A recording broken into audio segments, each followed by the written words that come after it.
आत्मिक यात्रा कार्यक्रम में आपका स्वागत है। आइए हम पास्टर प्रेमाशीष सतमन द्वारा लिखित आज के भक्ति लेख पर चर्चा करें।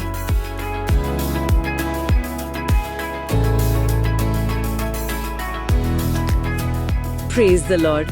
आज हम एक बहुत ही गहरे विषय पर बात करने वाले हैं। ये आधारित है पास्टर प्रेमाशीष सतमन के एक लेख पर, अय्यूब से परे शांति और विश्वास का मार्ग। और देखिए, इस लेख का जो मूल सवाल है वो काफी सोचने वाला है कि भाई जब डर लगे या तकलीफ हो तो भरोसा किस पर करें।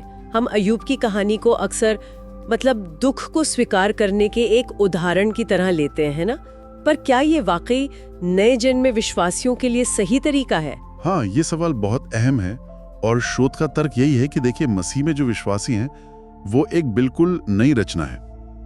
परमेश्वर उन्हें एकदम नया देखते हैं। पुरानी बातें बीत गईं तो उन्हें अय्यूब की तरह बस दुख सहने के लिए नहीं बुलाया गया, बल्कि एक बिल्कुल अलग तरह का जीवन जीने के लिए। अच्छा। और इसका आधार मिलता है यूहन्ना 14:27 में। यीशु कहते हैं, मैं तुम्हें शांति दिए जाता हूँ, अपनी शांति तुम्हें देता हूँ। जैसे दुनिया देती है वैसी में ही तुम्हारा मन व्याकुल ना हो और ना डरे। ये वो खास शांति है जो अय्यूब के पास शायद उस तरह से नहीं थी जैसे आज हमारे पास है। ठीक है, तो ये जो नई रचना वाली बात है और यीशु का ये शांति का वादा, ये अय्यूब के अनुभव से कैसे अलग है, इस पर थोड़ी और बात करते हैं। जैसे अय्यूब की कहानी का जो आम इस्तेमाल होता है, अक्सर लोग कहते हैं कि देखो, विश्वासियों को भी बेवजह दुख सहना पड़ता है। हाँ, और यहीं पर स्रोत थोड़ा चुनौती देता है सोच को। वो याद दिलाता है कि नए नियम के विश्वासी तो धार्मिकता में गढ़े गए हैं। परमेश्वर की नजर में वो मसीह की वजह से बिल्कुल सही ठहराए गए हैं, स्वीकार किए गए हैं, और वो स्वर्गीय स्थानों में मसीह के साथ बैठाए गए हैं। ये बहुत ऊंची आध्यात्मिक स्थिति है। अय्यूब से बहुत अलग। वो पुराने नियम में थे, हम नए नियम के वादों के साथ हैं। ये फर्क समझना जरूरी है। हाँ, ये तो वाकई एक बड़ा फर्क है। स्रोत में यीशु की शिक्षाओं का भी जिक्र है, जैसे वो 2 घर बनाने वालों की कहानी मत्ती 7 में। बिल्कुल, एक ने चट्टान पर बनाया घर, वचन सुना और माना। हाँ। दूसरा रेत पर, सिर्फ सुना। तूफान तो दोनों पर आया। सही। और देखिए, समझने वाली बात यह है कि वो तूफान कोई परमेश्वर की तरफ से भेजी गई परीक्षा नहीं थी। वो जीवन की आम चुनौतियां थी। असली बात यह थी कि किसकी नींव पक्की थी। जिसने अपना जीवन परमेश्वर के वचन पर बनाया वो खड़ा रहा। अच्छा। तो स्रोत कहता है कि ये कहानी अय्यूब की कहानी से कहीं ज्यादा हमारे लिए प्रासंगिक है। यह हमें सिखाती है कि चुपचाप दुख सहने के बजाय हमें वचन पर विश्वास करके सक्रिय होना है। और वो घटना जब यीशु नाव में सो रहे थे, मरकुस 4 में, तूफान आया और चेले तो डर ही गए थे। उन्होंने यीशु पर आरोप भी लगाया कि आपको हमारी परवाह नहीं, जो कुछ कुछ अय्यूब की भावनाओं जैसा लगता है ना?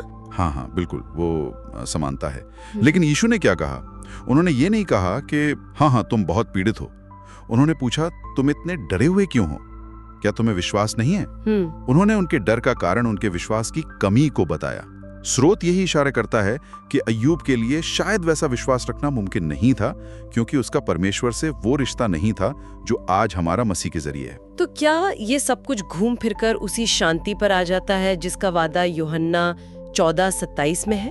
क्या वही मुख्य अंतर है? हाँ, ये एक बहुत बड़ा पहलू है। यीशु ने कहा, मैं तुम्हें शांति देता हूँ, अपनी शांति तुम्हें देता हूँ। ये वो शांति नहीं जो दुनिया देती है, जो हालात के हिसाब से बदलती रहती है। सही। ये मसीह की अपनी शांति है, अलौकिक, जो समझ से परे है, जिसे बाहरी चीजें छीन नहीं सकती। अय्यूब के पास ये वाला वादा और पवित्र आत्मा की वो उपस्थिति शायद उस तरह नहीं थी जैसी आज हमारे पास है। इसलिए स्रोत के मुताबिक हमारा जीवन डर और अपराध बोध से नहीं चलना चाहिए, बल्कि परमेश्वर के वचन पर आधारित इस शांति में स्थिर होना चाहिए। ये सब सुनने के बाद फिर अय्यूब की कहानी को हमें कैसे देखना चाहिए? हमारी प्रतिक्रिया क्या हो? देखिए, स्रोत का नजरिया ये है कि विश्वासी की पहचान डर या पीड़ा से नहीं बनती। हमारी पहचान है हमारा मसीह में विश्वास और वो शांति जो हमें मिली है। अच्छा। अय्यूब की कहानी हमें धीरज और परमेश्वर की संप्रभुता के बारे में बहुत कुछ सिखाती है, बिल्कुल। लेकिन हमें अपना जीवन अय्यूब के अनुभव जैसा बनाने की कोशिश नहीं करनी है।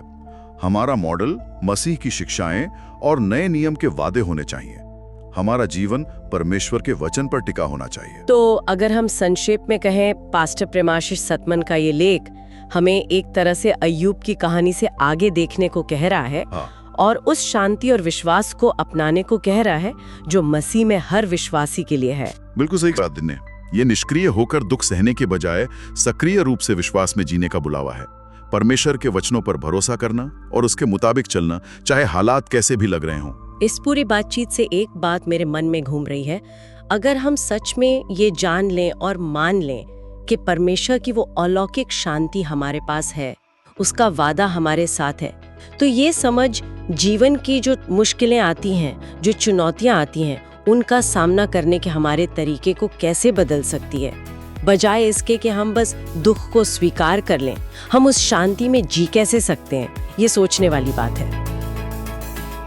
आज आत्मिक यात्रा कार्यक्रम को सुनने के लिए धन्यवाद, जहां हम हर दिन परमेश्वर के वचन पर चर्चा करते हैं। अगर आज का कार्यक्रम आपके लिए आशीषकारी रहा हो तो इसे अपने परिवार और मित्रों के व्हाट्सएप ग्रुप में जरूर साझा करें। कल फिर मिलेंगे। धन्यवाद।